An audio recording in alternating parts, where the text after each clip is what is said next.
Somewhere beyond our world lies a land far different from our own. A realm where evolution writes wonders at every turn.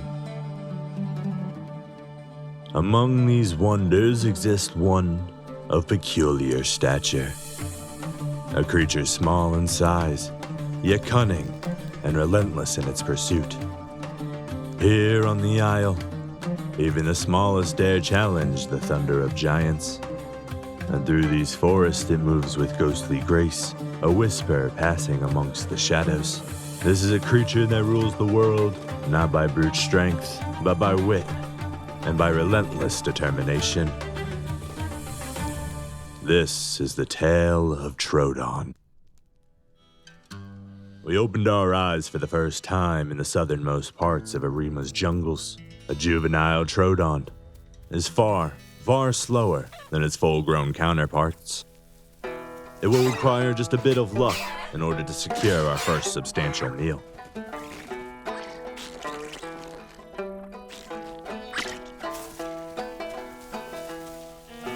Even the wild chickens that roam the island left us in the dust. Get back here, chicken. I want my food.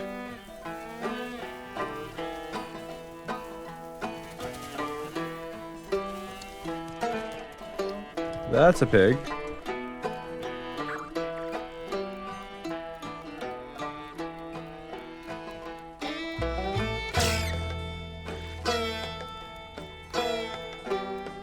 Where did the chicken go? Left clueless with an awe-inspiring view, we waited till our bleed healed, and then we'd return back into the jungle to try to find our first meal once again. Yes, I'm big enough to pin it down now. Please die, chicken.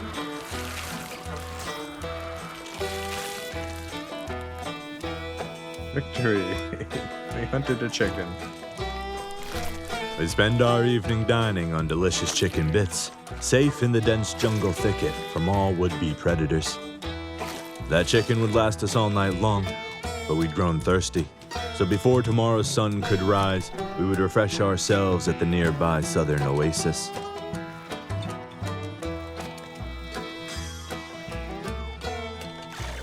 When we heard the cries of a careless beast calling out for kinship, we followed the roars down to the southern shores. Through the brush we crept, watching and waiting.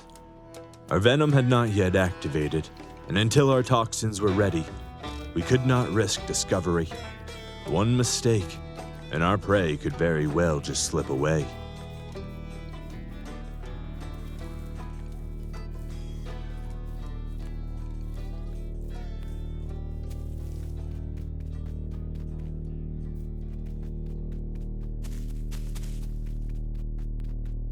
Upon the sands, the young Stegosaurus wandered. Draped in ego's false security, it mistook its size for safety, its solitude for peace. But we knew the truth. Its overconfidence led us directly here. To these echoing shores, and now we watched from within the shadows. Go.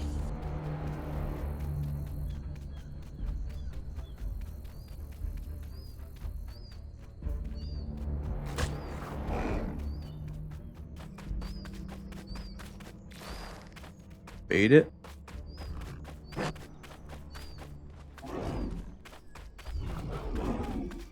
Bait it. Got it. Okay. That should be one.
Got it.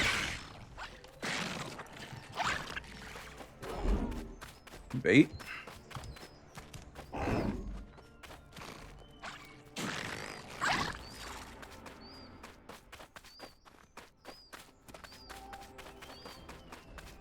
Oh, we gotta start over on the poison. Okay.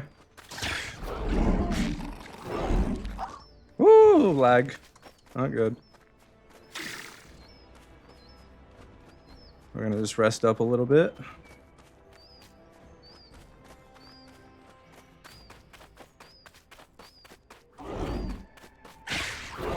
Oh, Congenial saved us there.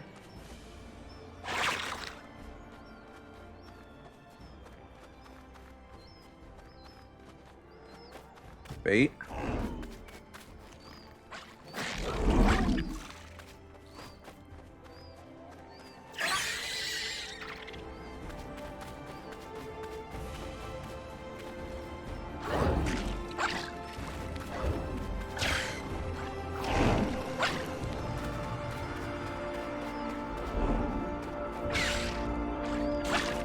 We had managed to fell the beast, a juvenile still, but weighing several times our own weight. The victory came at a cost. A near-lethal wound left us bleeding badly, so we grabbed the traumatic mutation, a gift that ensured we could not bleed to death as long as we remained seated. Whew, that was a good fight. I always love fighting stegos. After a hard-fought battle, we now had plenty of food and nutrition to super boost our growth into the later stages of life. We relaxed in the luxury of the southern shores, enjoying the feast to our heart's content. For the foreseeable future, this beach would be our paradise.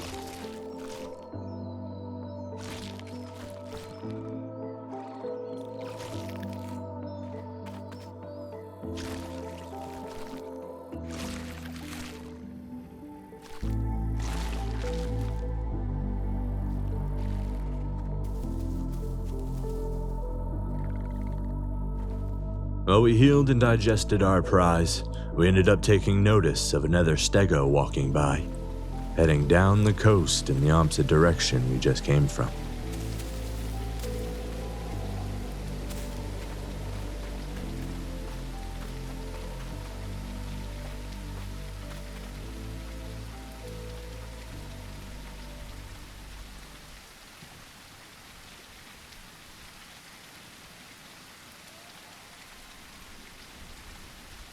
We found that he was meeting with another younger stego. This was likely the same exact player we had just killed, and the friend he had been calling out to try to meet up with.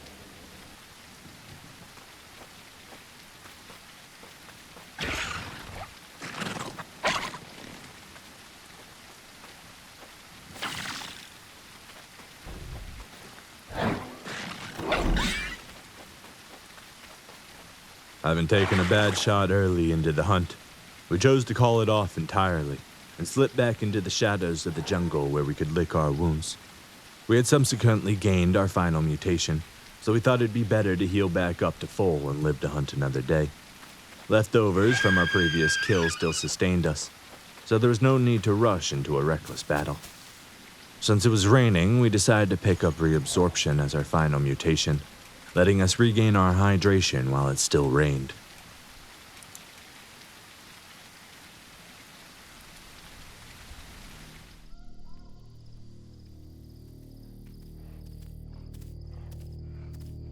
A pair of stegos hung around the corpse until darkness washed over the land once again, and the rot had begun to sink in. But the night was only just getting started.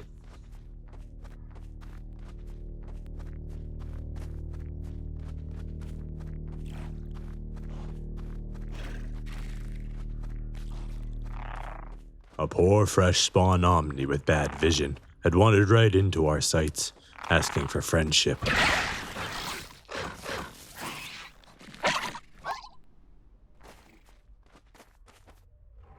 I guess I'll take a baby omni. Delicious. I'm not sure what the omni's plan was there. Maybe thought I was an omni. But I'm sorry, my friend. I am, in fact, not An Omni.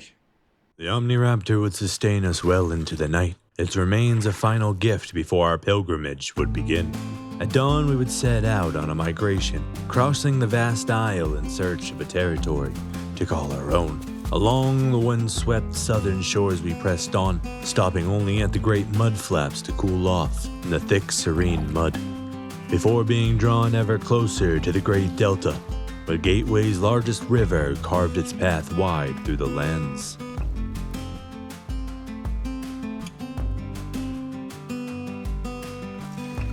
It was an absolutely wondrous place, filled to the brim with the world's beauty.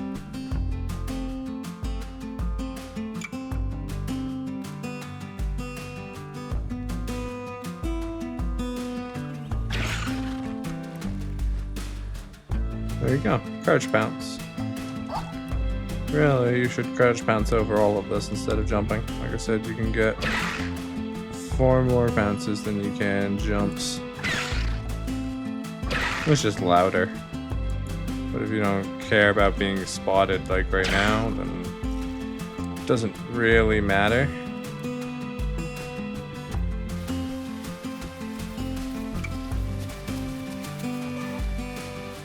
A chicken attempted to ambush us as we headed upriver, and quickly learned its lesson. There's a Sarah. We spent the rest of the day atop the rock, teasing the Sarah from a safe spot. We were planning to sleep away the darkness soon, so we had no reason to attack or run, and simply just enjoyed the moment.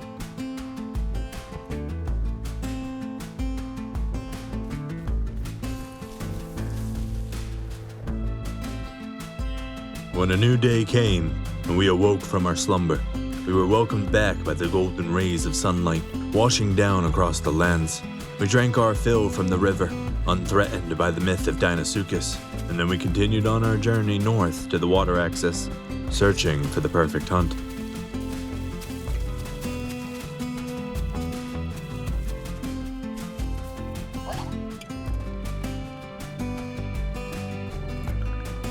We were welcomed by a colossal view that stretched beyond comprehension.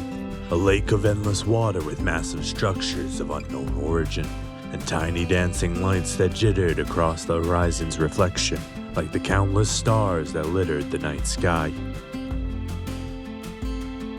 We cautiously investigated the structures, slowly making our way around the endless expanse, hoping our night vision wouldn't betray us.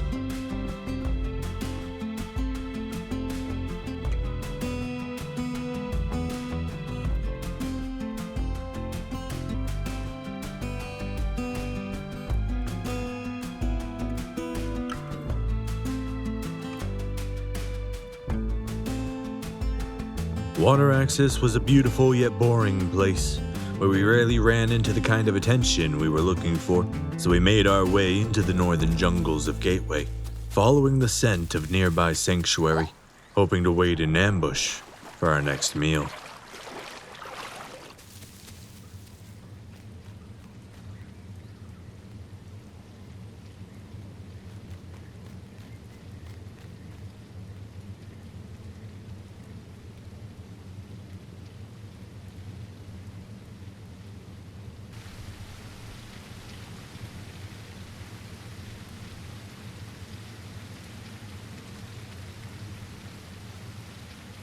No, I shouldn't. Like, could I? Could I hit this?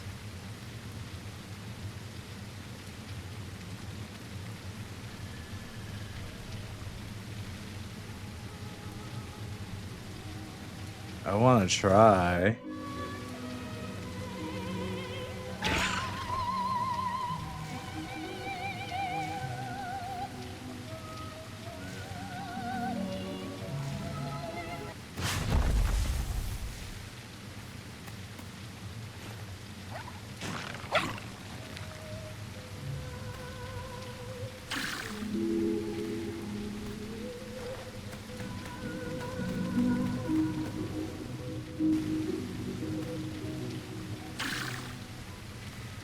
Where do you just run off to?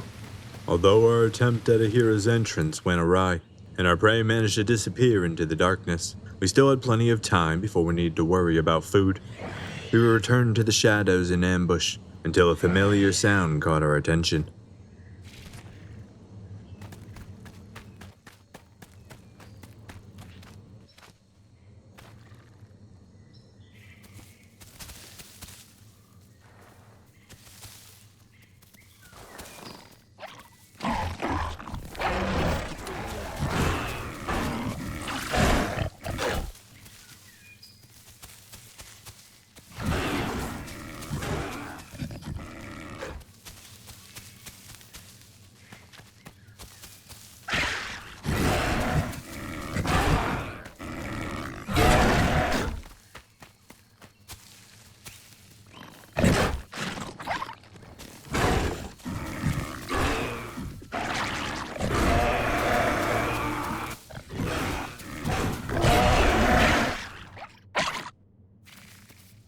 Silence returned to the jungle as the young Sarah's body collapsed to the ground beneath us.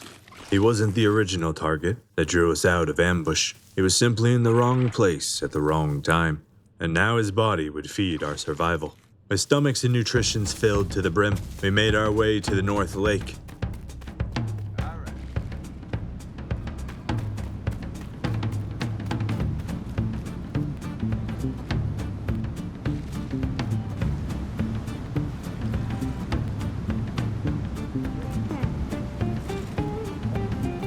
We were coming back from a delicious drink by the river, when a dancing tree and the sound of splashing water set off our hunting instincts.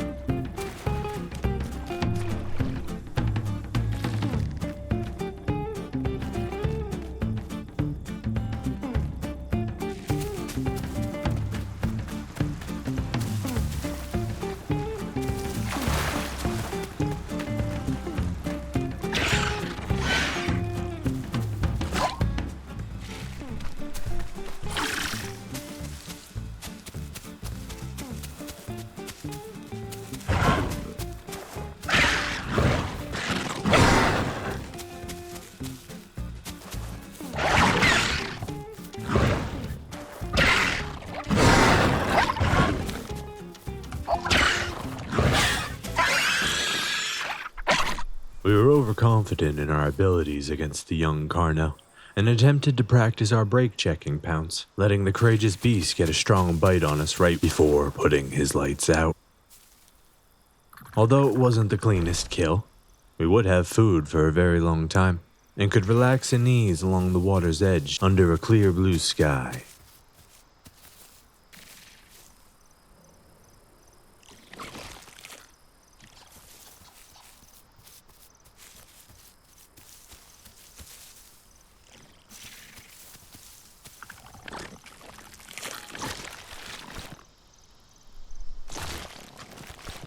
We parked ourselves in those fields long into the night, and basked in the waves of moonlight that washed across the northern fields.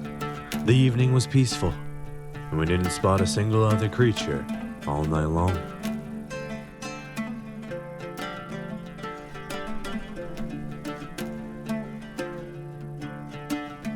When the food finally rotted away, we took leave of the water's edge, and went to explore the volcano at the center of the island, a place we hadn't previously explored. Inside the volcanic crater lay a pool of pristine water. We happily refreshed ourselves before discovering something new.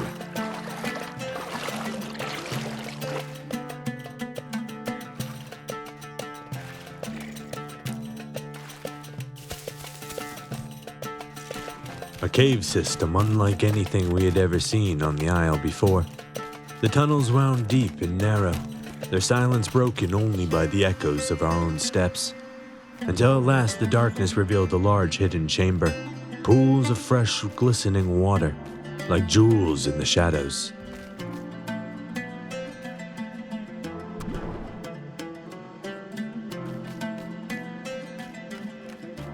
Eventually, the darkness gave way to light. The passage carried us all the way through the mountain's heart, and we emerged upon a high precipice, There, stretched out before us, lay the vast southern side of Gateway, untamed and magnificent, and in that moment, we could do nothing but stand in silence, humbled before the horizon.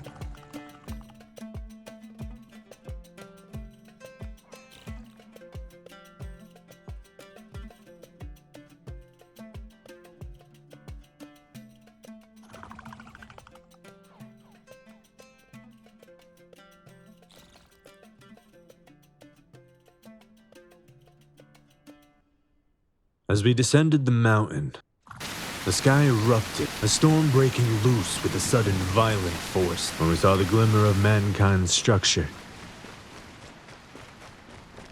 Within these abandoned walls, we discovered a narrow refuge, a secret hollow, hidden away where no predator's gaze could follow. There, safe and unseen, we could wait out the storm, dry and beyond anyone's reach.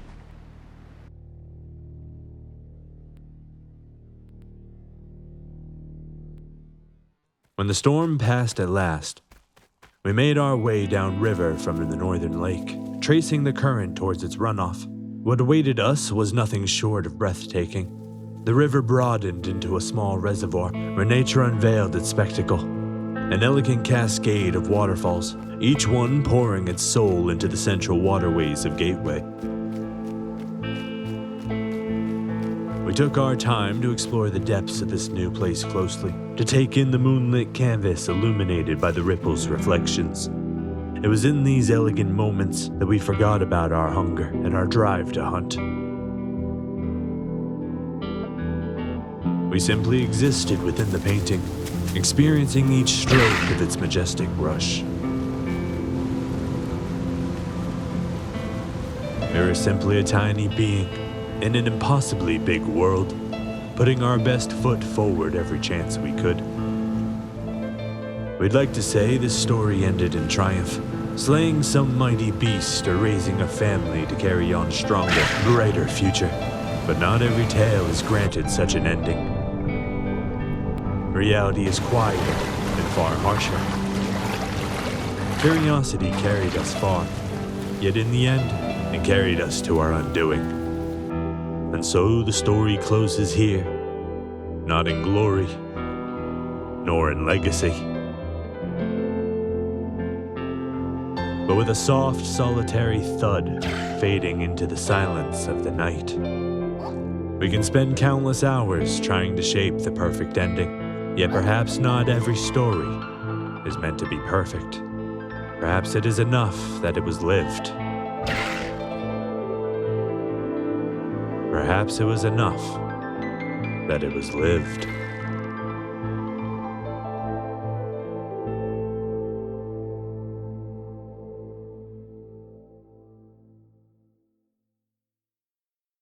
Most young Troodon never reach the age of adulthood.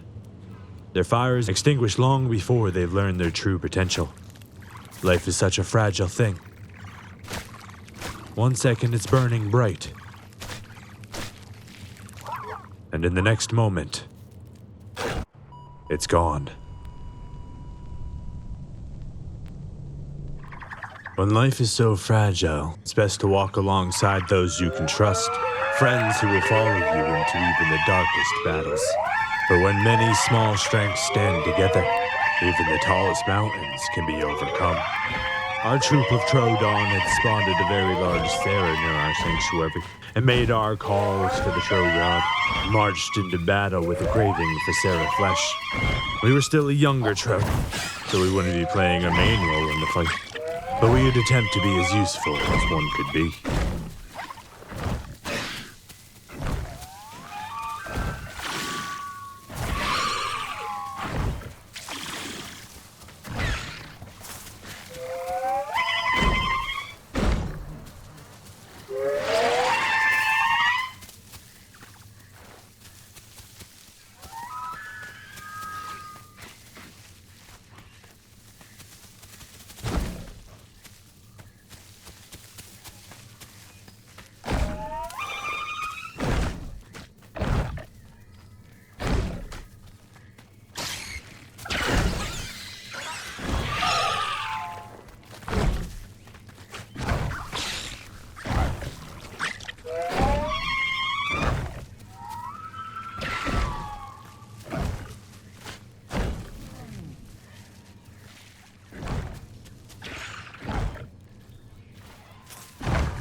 After a long, intense battle between our pack and the Ceratosaurus, we finally brought the beast to the dirt. Our family would be well supplied with food for the foreseeable future when an unexpected visitor came to interrupt our party.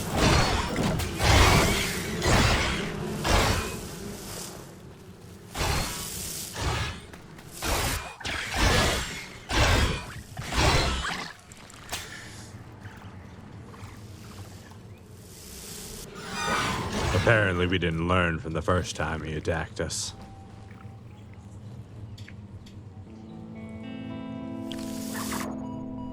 What? In the end, even the smallest life leaves an echo into the silence.